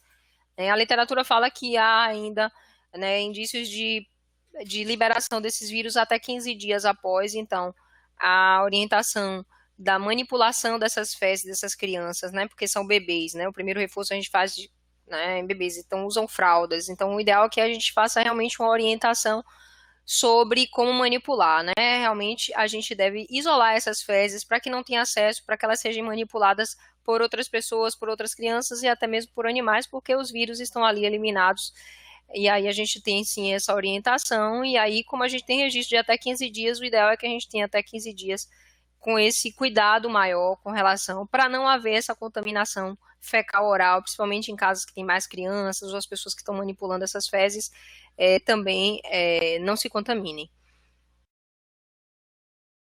Dando continuidade essa dúvida, qual a orientação para crianças que convivem com pessoas imunodeprimidas em relação às vacinas de vírus vivo atenuado, como VOP e rotavírus? Existe alguma recomendação, Vânia? Bom, a recomendação, como essas vacinas, eu falei há pouco, elas são eliminadas por via fecal, é que realmente essas pessoas imunossupressas, elas não têm acesso a elas não manipulem essas fezes dessas crianças. Se for a cuidadora, por exemplo, no caso da vacina da polio oral, por exemplo, a gente tem uma vacina substituta, que é a vacina da polio inativada. Nesse caso, a gente deve substituir. Ao invés de fazer o primeiro reforço, o segundo reforço com a VOP, a gente deve fazer com a VIP, que é a vacina da polio inativada. Né? Tanto o primeiro quanto o segundo reforço, por quê? Porque ela convive com uma pessoa que é imunossupressa, para a gente evitar esse risco de contaminação, que é baixo, mas ele existe. E no caso, a gente fez uma vacina e a gente tinha um morador na casa que era imunossupresso e foi feito, enfim, o que é que a gente vai fazer? A gente deve realmente evitar esse contato que essa pessoa imunossupressa tem com as fezes da criança, principalmente, que é por onde ela vai estar eliminando esses vírus da vacina, que são vírus vivos atenuados. Certo. O pessoal aqui da VIEP, né, lá de Morro de Chapéu, Vânia, pediu para você falar sobre a recomendação de fazer VOP em pessoas a partir dos 5 anos, sem comprovação vacinal ou esquema incompleto, residentes no Brasil que vão viajar para a área com recomendação da vacina. Essa orientação está na instrução normativa. Opa! Sim, realmente, a gente deve fazer sim essa dose de VOP. Na instrução normativa, ele não trata do esquema. Eu até conversei com o pessoal do PNI para poder melhor esclarecer, né, fazerem uma complementação no sentido de estar orientando com relação a esse esquema. Eu ainda não recebi essa orientação formal do Ministério, mas, de fato, essas pessoas devem sim fazer a VOP antes de viajarem.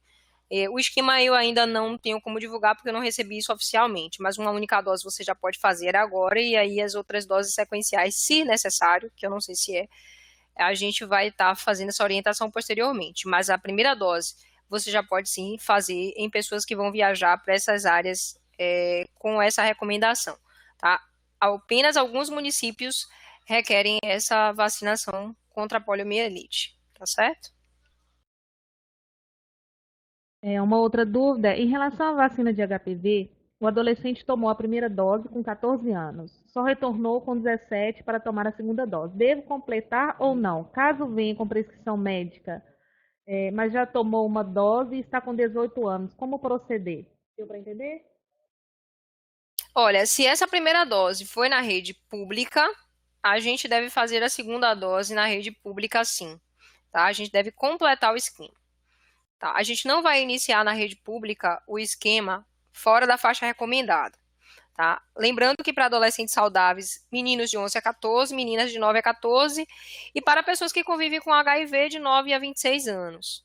E não só essas, mas também pessoas que transplantados, também a faixa etária de 9 a 26, a gente tem algumas pessoas em situações clínicas especiais de 9 a 26 que devem ter acesso à vacina de HPV na rede pública. Se não tratar-se desse grupo de indivíduos, né, em situações clínicas especiais, a gente só vai fazer se for realmente para completar um esquema que foi iniciado na rede pública. Tá? Iniciou, como eu falei há pouco, e aí ao invés de voltar com 6 meses, no máximo 12 meses, que é o ideal, ela voltou 2 anos depois. No momento, o Ministério recomenda que a gente faça essa segunda dose ainda nessas crianças. A orientação no momento é essa, a gente tem estoque de vacina suficiente para garantir a essas pessoas os faltosos, né? Esses faltosos de segunda dose, e tem gente que realmente não voltou e que já tem 1 ano, e que já tem 2 anos e até 3 anos que fez a primeira dose e que ainda não voltaram para fazer a segunda. Para esses faltosos que iniciaram o esquema na rede pública, vamos concluir. Essa orientação que a gente tem do PNI hoje, a gente tem vacina, a gente tem estoque, se seu município não tem, pode fazer a solicitação, porque não está tendo nenhum desabastecimento e o Ministério assegura que a gente pode sim garantir a segunda dose desses faltosos, tá? No momento é o que a gente tem para agora. Se houver alguma orientação posterior, olha, não, vai ser só 12 meses, e se isso mudar, a gente vai informar posteriormente, mas isso é o que está valendo para hoje. Então, a gente não deve perder a oportunidade, a gente deve fazer sim. Vânia, só continuando aqui, em relação ao comentário do pessoal da VIEP de Morro de Chapéu, então ela colocou assim, então na rotina devemos seguir fazendo o VOP até os 4 anos, 11 meses e 29 dias? Logo em seguida, você pode falar um pouquinho mais sobre o DTPA para profissionais, eles estão pedindo para explicar novamente.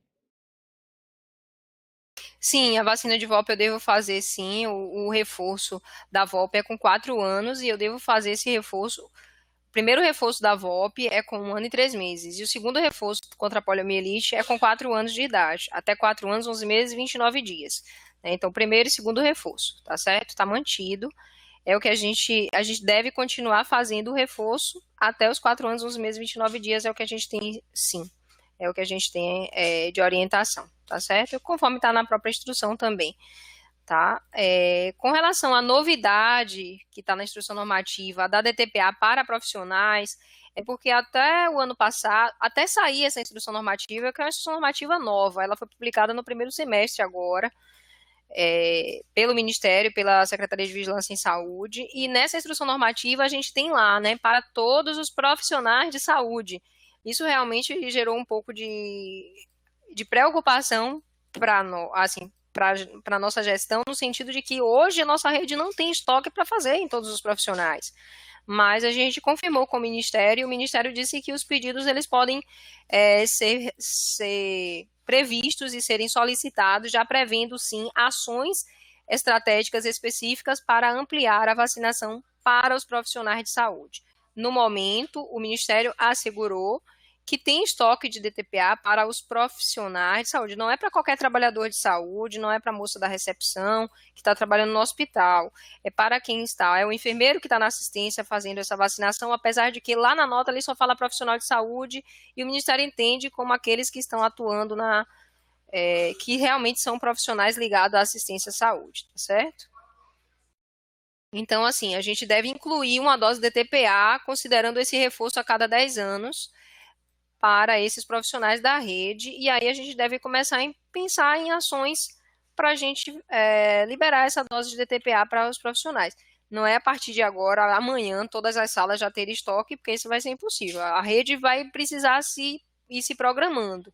A gente recebeu essa instrução tem pouco tempo, a rede também recebeu essa instrução tem pouco tempo, e a gente precisa fazer uma distribuição de vacinas com tranquilidade, com planejamento, baseado realmente num plano estratégico para que todos os profissionais possam ter acesso à vacina sem nenhum prejuízo aí e sem nenhum transtorno para as nossas salas e para os nossos profissionais que atuam na ponta para atender este público, tá bom? A vacina vai estar disponível a partir de agora, não é um período, esse mês apenas, é a partir de agora a instrução normativa está liberando a DTPA também para outros profissionais de saúde, né? A gente sabe que a cobertura é muito baixa e antes a orientação era fazer apenas nos profissionais de UTI, neonatal, maternidade e alojamento conjunto. Hoje ampliou para outros profissionais de assistência à saúde. Então, a gente precisa realmente se planejar para atender o que está preconizado na instrução. Uma outra dúvida, no caso de pacientes que tomaram a dose fracionada 8 anos após, acho que é da febre amarela, tem que ser 0,1 ou 0,5 ml. Sim, a orientação hoje é revacinar com 0,1. A orientação hoje é você refazer a revacinação nessas pessoas, 8 anos depois da primeira dose. A gente fez isso no ano de 2017 e a gente tem pessoas com aprazamento para fazer essa segunda dose em 2025 e até lá muita coisa pode mudar e na época a gente vai estar também orientando com relação a esse grupo que precisa ser revacinado, tá? Mas quem tomou dose padrão vale para a vida inteira, ok?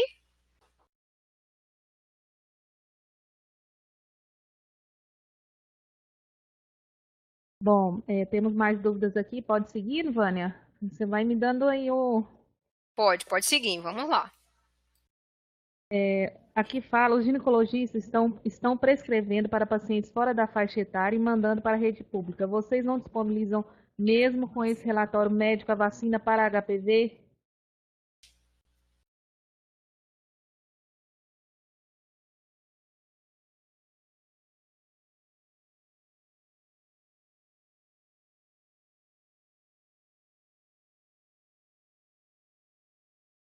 Desculpe, estava mudo. Desculpem, estava mudo. Como falei, nós atuamos na esfera estadual e a gente tem algumas competências com relação à questão do calendário de vacinação. Quem prescreve esse calendário é o Ministério da Saúde, a esfera federal. Ele faz a aquisição das vacinas e normatiza quem é o público-alvo, tá? No caso da vacina HPV, o público-alvo ele está bem descrito, que são meninos e meninas naquelas faixas etárias que a gente já falou, e em algumas situações clínicas especiais, como também falamos há pouco, de 9 a 26 anos. O foco do PNI é a saúde coletiva. Tá? Observe que a vacina de HPV ela está disponível pela Vigilância Sanitária para ser comercializada. Ela pode ser aplicada em pessoas de até 45 anos. Então, pessoas que não estão na faixa etária, se quiserem ter acesso a essas vacinas, elas podem ter acesso na rede privada.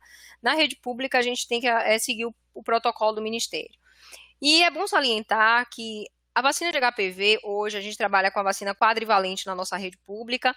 Essa vacina é uma vacina que previne contra apenas 4 sorotipos de HPV, 2 mais associados às verrugas genitais e outros 2 sorotipos mais associados aos casos de câncer de colo do útero e também de câncer de pênis.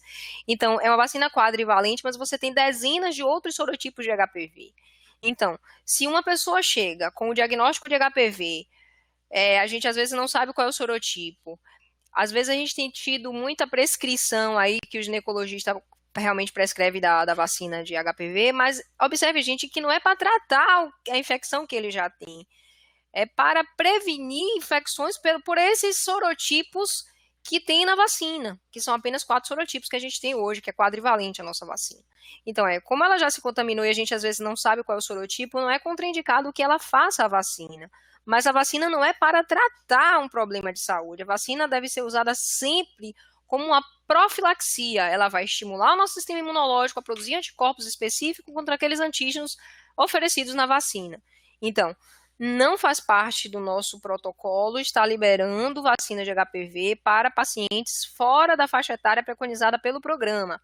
Não é que a vacina não possa ser feita nesse público, ela pode ser feita, mas se ela for feita, ela deve ser feita fora da rede pública, porque hoje a gente não tem uma indicação do próprio Ministério da Saúde de liberar, a não ser que a gente tenha aquelas indicações das condições clínicas específicas, também como medida sempre profilática, ela nunca é terapêutica. Espero que eu tenha atendido aí a pergunta, espero que tenham compreendido nesse aspecto. Vamos lá, tem uma dúvida aqui. No momento que faz uma vacina da VOLP e a pessoa cuspe, pode refazer a vacina na mesma hora? Foi bom, inclusive, perguntarem, porque foi mais uma novidade da instrução que eu não comentei, né? Foram várias novidades. Na portaria de 1533, ela dizia que se a pessoa regurgitasse imediatamente após as gotinhas lá, se regurgitasse, se cuspisse, porque a rotavírus sempre foi, né, para não revacinar. No caso das gotinhas, se cuspisse imediatamente, podia fazer, mas a instrução normativa agora diz que não é para repetir, mesmo que a criança imediatamente possa, por exemplo, cuspir as gotinhas que tomou. Então, não devemos repetir. São 2 gotinhas e se cuspiu, cuspiu, mas não vamos repetir. É o que a instrução normativa fala, até porque isso gera muito polêmico mesmo, porque não se sabia exatamente o quanto a pessoa tinha, digamos assim, de exposição a esse vírus, né? O quanto foi realmente ingerido. Então, hoje é que não é para repetir essa dose.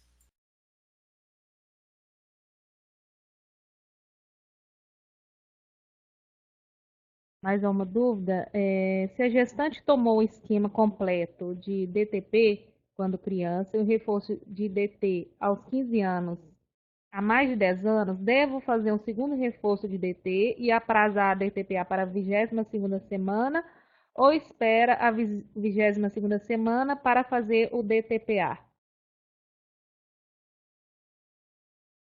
Olha, pessoal, se o último reforço foi feito há menos de 10 anos, ela tem o esquema completo e o último reforço foi feito há menos de 10 anos, dá para esperar, sim, atingir a idade gestacional a partir da 20ª semana para você fazer a DTPA.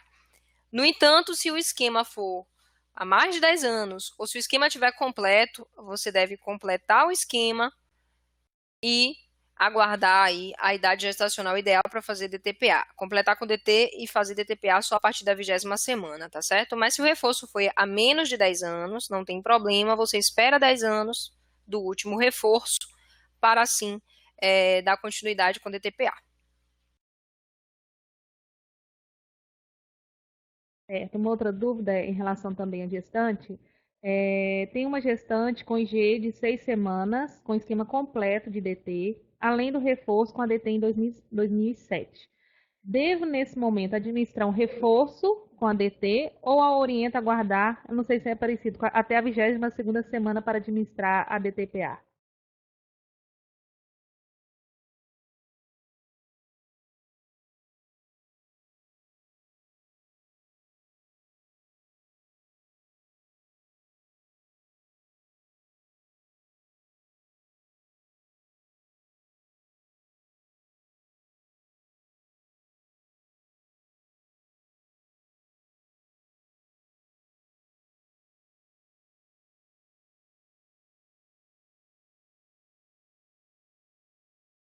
Estão ouvindo, pessoal?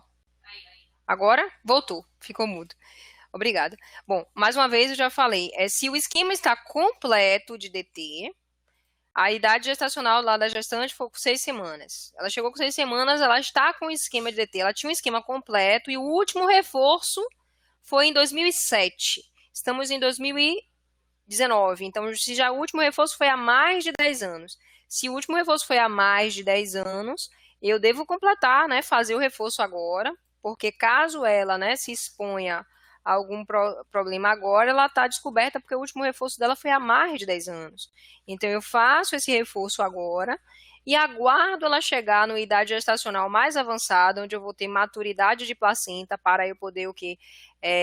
Liberar esses anticorpos aí, a mãe possa ofertar esses anticorpos para o bebê na fase intrauterina.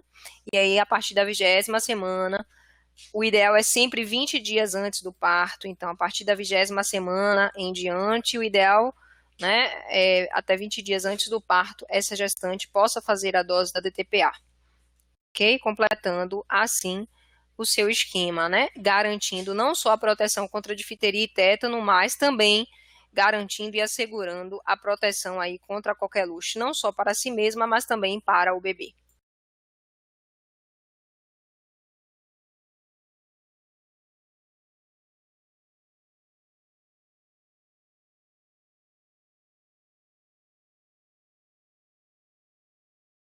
Agora eu estou ouvindo aqui, e se a gestante chegou na unidade já com 21 semanas de gestação, ou seja, ela já chegou a partir da 20ª semana, e ela está com esquema de DT incompleto, só com 2 doses, eu posso terminar? Deve terminar esse esquema. E a gente já pode sim, como ela já tem 21 semanas, já devo fazer a DTPA sim, completando esse esquema e aprazando um próximo reforço para essa gestante depois de 10 anos, tá? Agora, lembrar, gente, que a cada gestação, se essa gestante teve bebê agora e no ano que vem ela volta na unidade de novo, tomou DT ano passado na gestação anterior, vai fazer uma DTPA a cada gestação a partir da 20ª semana.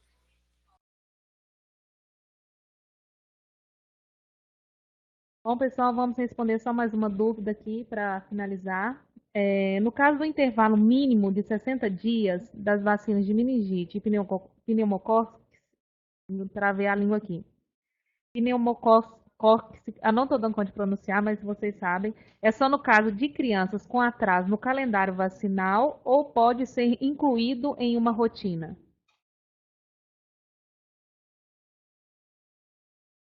Olha só, pessoal, lembrar que o esquema é de pneumocócica 10 aos 2 meses e 4 meses de idade, o reforço a partir de 12 meses, o ideal é que a gente faça já esse reforço com 12 meses de idade, mas a gente pode oferecer esse reforço até 4 anos, 11 meses e 29 dias. Tá? Quanto mais precocemente você vacina e fornece o esquema completo, mais precocemente você vai proteger aquele indivíduo, aquela criança.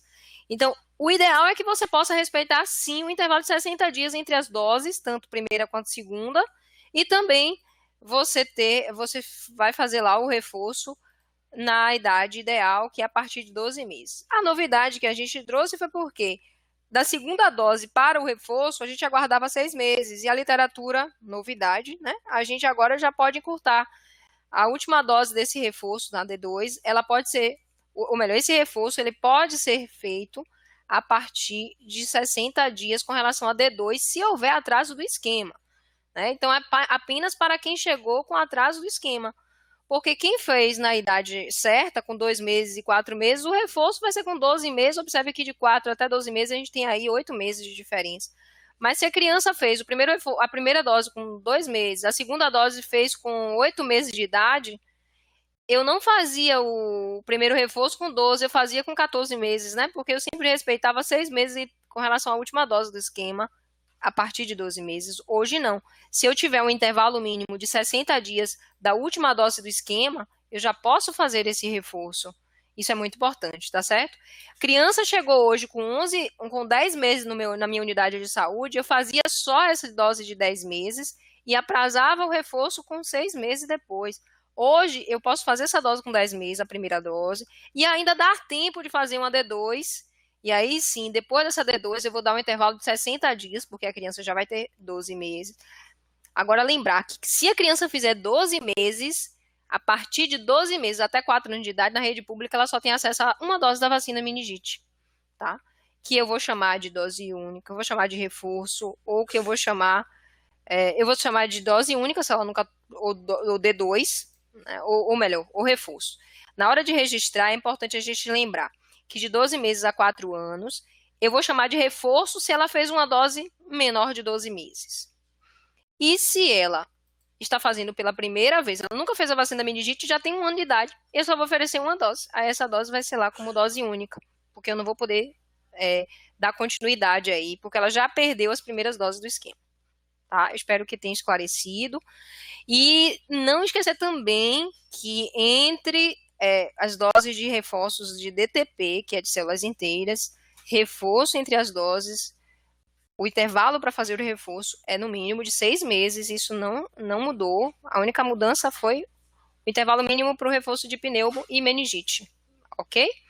Espero que eu tenha atendido, esclarecido aí algumas dúvidas para vocês. Espera aí que tem mais alguma dúvida. Vamos lá.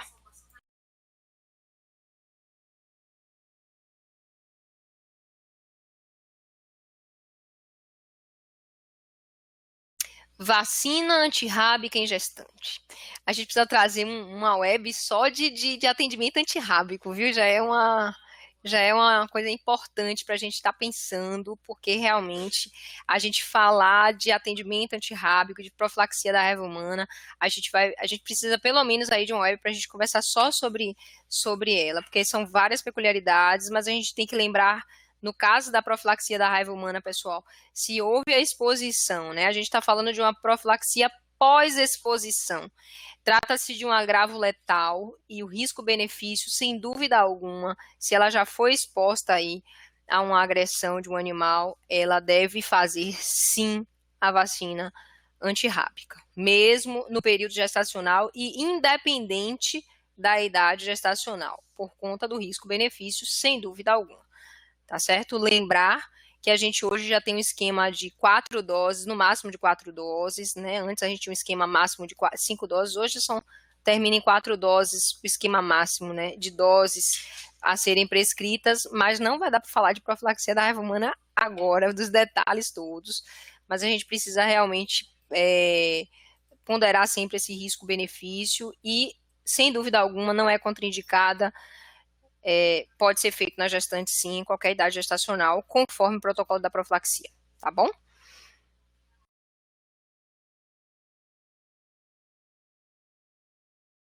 Pronto.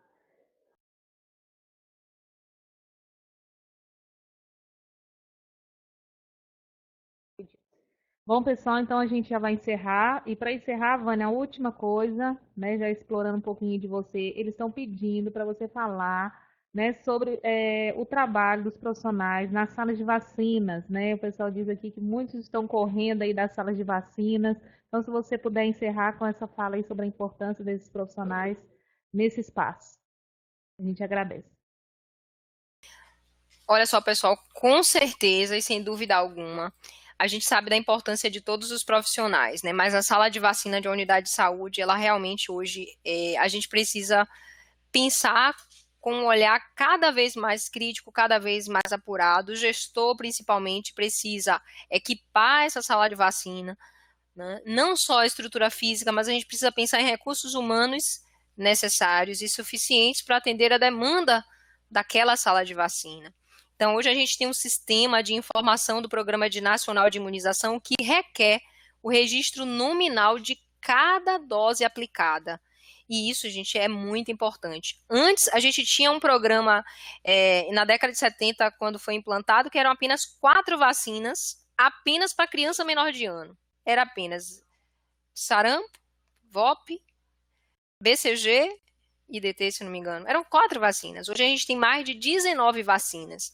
Cada uma com esquema diferente. Observe que a mesma tríplice viral, que pode ser de 2 doses para uma faixa etária até 29 anos, é uma única dose de 30 a 49. E se for profissional de saúde, independente da faixa etária, ele tem acesso à vacina de tríplice viral.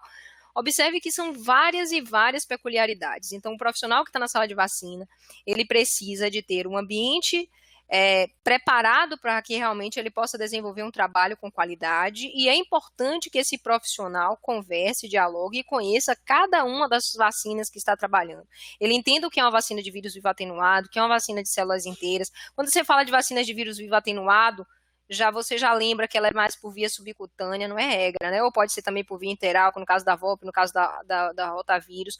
Observe que são várias e várias, né, informações. A vacina de HPV que foi oferecida para uma faixa etária foi ampliando, agora os meninos também, daqui a pouco amplia mais a faixa etária, e várias novidades. O reforço, que até a última web que a gente falou de calendário, a gente falou inclusive do reforço para pneumo e meningite, que era 6 meses depois da última dose, agora para pneumo e meningite, como são vacinas conjugadas, a literatura diz que a gente pode fazer o reforço por 60 dias. São muitas informações, né? E além de fazer a vacina, né? A criança vai chorar, sempre vai chorar, né? Além de você precisa registrar essa vacina no sistema, aí você precisa ter o nome completo, cartão do SUS, são informações importantes até para você rastrear essas doses, porque hoje quem pede o cartão de vacina, a gente não tem como tirar a segunda via, porque os arquivos estão cada vez mais difíceis de acessar e as pessoas às vezes perdem seus cartões de vacina. Importante que as pessoas, primeiro, né, elas guardem seus cartões para evitar pedir segunda via, mas se a gente não tiver o sistema, a gente também não vai poder emitir segunda via de cartão. Então, observe que o profissional, além de se atualizar com relação não só às técnicas de aplicação, que é via oral, via intradérmica, intramuscular, subcutânea, você tem que trabalhar com insumos diferentes, né, que são várias pessoas em diferentes faixas etárias, vários esquemas. Observe que é muito complexo.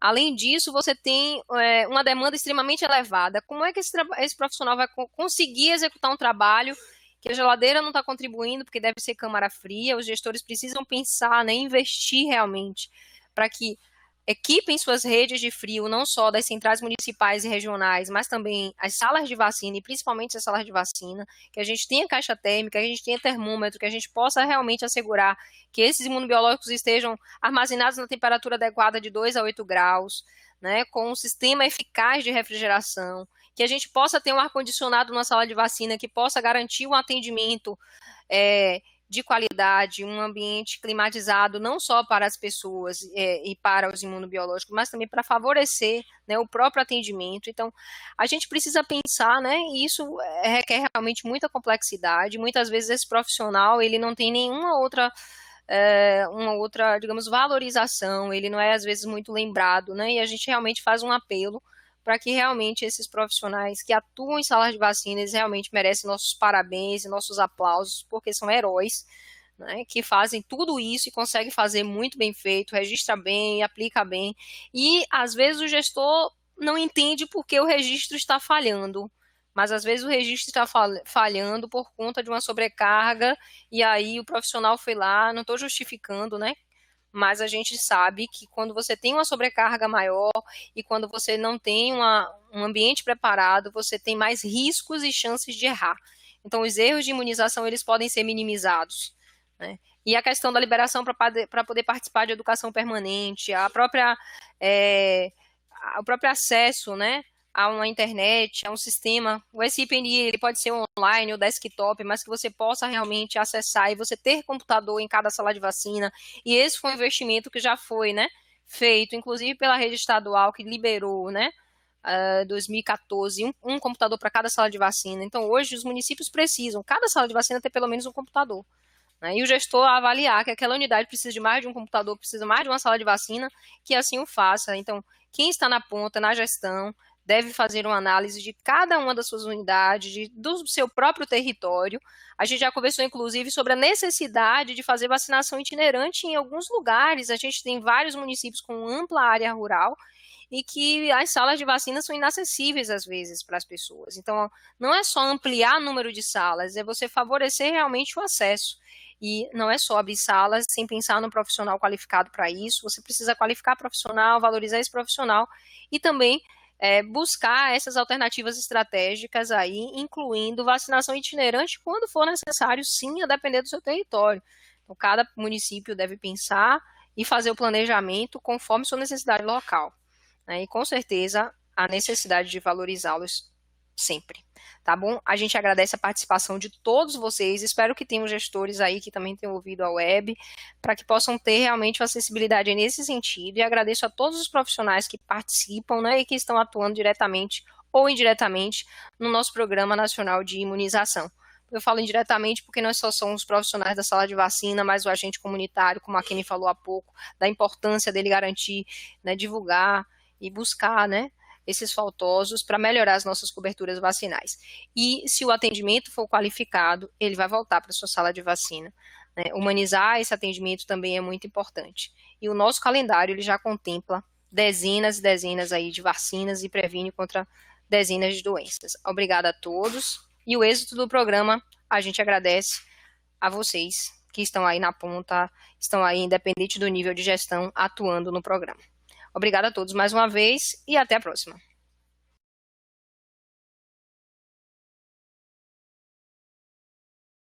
Bom, pessoal, é isso. Agradecer a Vânia, a Kemi, ao pessoal da DIVEP, né, por essa apresentação. Agradecer vocês, profissionais, que estiveram aqui conosco até essa hora, né? Muitos profissionais assistindo aqui, parabéns a todos. E aproveito e convido também para a próxima web palestra os profissionais da área de saúde bucal, onde falarei sobre a atualização em odontopediatria, uso de materiais em endodontia. Inclusive, esse é um tema que os profissionais também têm muitas dúvidas.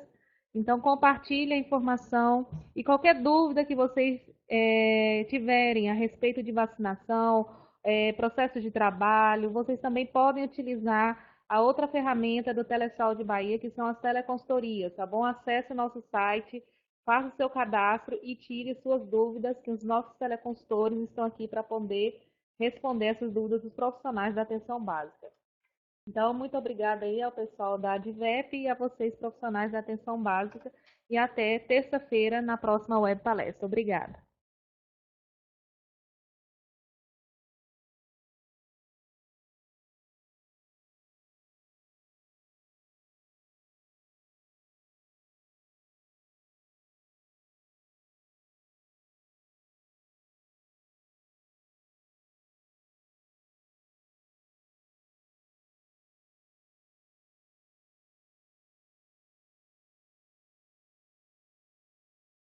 Telesaúde Bahia, para profissionais de saúde da atenção básica que atuam na Bahia. Disponível em qualquer lugar e a qualquer hora. É fácil e sem complicação. Se você é integrante de equipe de saúde da família, núcleo de apoio à saúde da família, consultório na rua, mais médicos, programa Saúde na Escola e Academia da Saúde, se conecte com a gente. Por internet, telefone ou pessoalmente. Saiba mais. www.telesaude.ba.gov.br